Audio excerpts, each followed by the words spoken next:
Hello everyone. इस question में आपको दिया हुआ है एक नाइफ़ है, ये आपकी नाइफ रहा, देखो, ठीक है। ज़्यादा डार्क हो गया, थोड़ा इजी वाला पेन ले लेते हैं। चलिए ठीक है, ये नाइफ़ है, मास दिया हुआ है, ये एक पर्टिकुलर हाइट पर एक बॉक्स है, ये आपको बॉक्स रखा हुआ है, ठीक है। और इसको लीव किया गया विथ यू, मेरे ख्याल से स्पीड 0 ही होगी इनिशियल, ठीक है। और ये बी पॉइंट पे आके टच किया, ऑब्वियस ये बोर्ड में घुसने की कोशिश करेगा। जब ये ब्लॉक या वुडन ब्लॉक दे रखा है आपको, में एंट्री करेगा, तो आप पूछा गया है कि एक पर्टिकुलर डिस्टेंस एस तक ये एंट्री कर गया, तो मेरे ख्याल से इसमें कुछ रिटार्डेशन या कुछ एफ आर फोर्स पूछा होगा। What is F R? Resistive force. Obvious ये जब नाइफ ब्लॉक में अंदर की तरफ जाने की कोशिश करेगा, ठीक है ना, तो इस पर एक रजिस्टिव फोर्स लगेगा, ब्लॉक उसको मना करेगा, तभी तो स्पीड कम होगी। और सिंस इसका मास दिया हुआ है, मतलब इसका वेट है कुछ ना कुछ, और वेट इसको नीचे की तरफ खींचेगा, एफ आर उसको ऊपर खींचेगा। ऑब्वियस ये धीरे धीरे इसकी स्पीड कम हो रही है, राइट। तो ऑब्वियस आप बोल सकते हो कि यहाँ पर एफ आर बड़ा है एम जी से, एम जी के कंपेयर में एफ आर ज़्यादा है, तभी तो रिटार्डेशन होगा।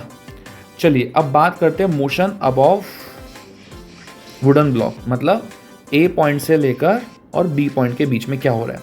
ऑब्वियस ग्रेविटी काम करेगी, फ्री फॉल तरह हो रहा है, तो ए इक्वल्स टू जी हो गया, इनिशियल स्पीड 0 दे रखी है, इस हिसाब से हम वी बी मतलब फाइनल स्पीड निकाल सकते हैं जब वो नाइफ ब्लॉक पर just going to be touch होने जा रहा होगा, ठीक है।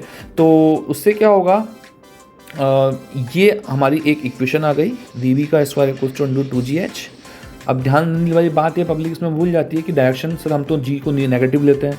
अरे भाई, यदि जी नेगेटिव होगा तो एच भी तो नेगेटिव है, डिस्प्लेसमेंट भी तो नीचे है, तो ऐसे बोल दोनों पॉजिटिव हो गए मल्टीप्लाई होकर।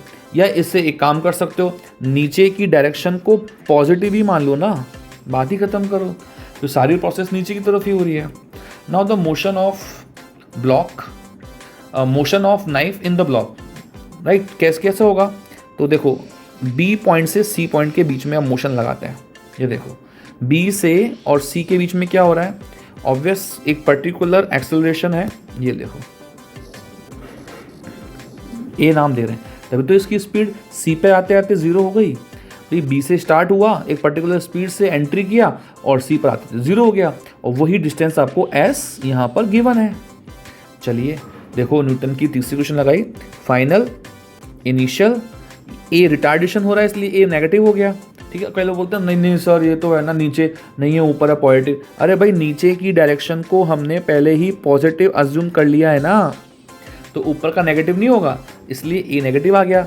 डिस्प्लेसमेंट नाइफ नीचे की तरफ जा रहा है, इसलिए एस नेगेटिव हो गया, सॉरी पॉजिटिव हो गया, ठीक है। इस हिसाब से हमने इस क्वेश्चन को सॉल्व ही नहीं किया, अभी ऐसे ऐसे रखा है, ठीक है। और एज यू नो यहाँ पर जो सी है वी सी वो 0 है, जैसे ही वी सी 0 होगा तो उस हिसाब से आपको एक इक्वेशन मिल जाएगी, दिस वन।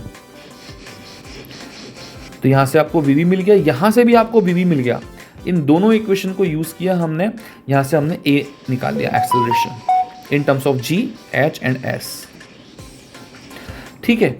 अब बात ये है कि आपसे पूछा गया average resistance offered by the wood block on the blade, ठीक है। तो अभी भी मैंने आपसे कहा भी था कि ये जो एफ आर है ये आपको निकालना है, और मैंने कहा भी था कि एफ आर आपका यहाँ पर ज़्यादा बड़ा है। एज वी नो दैट कि एफ नेट होता है एम ए, ठीक है। ये एफ आर बड़ा फोर्स था, एम जी नीचे फोर्स था, ऑब्वियस एफ आर बड़ा है तो बड़े में से छोटा माइनस कर लिया, रिजल्टेंट फोर्स आ गया, रिजल्टेंट फोर्स को एम ए से इक्वेट कर दिया, यहाँ से आप एफ आर निकाल सकते हो। ए आपका आ रहा है ऑप्शंस के according ji H by S, तो जी एच की टर्म्स में रखना है तो जी एच बाई एस रख दिया ए की जगह, यहाँ से जी कॉमन ले लिया, एम जी बाहर आ गया और ये 1 + h/s गया, ठीक है।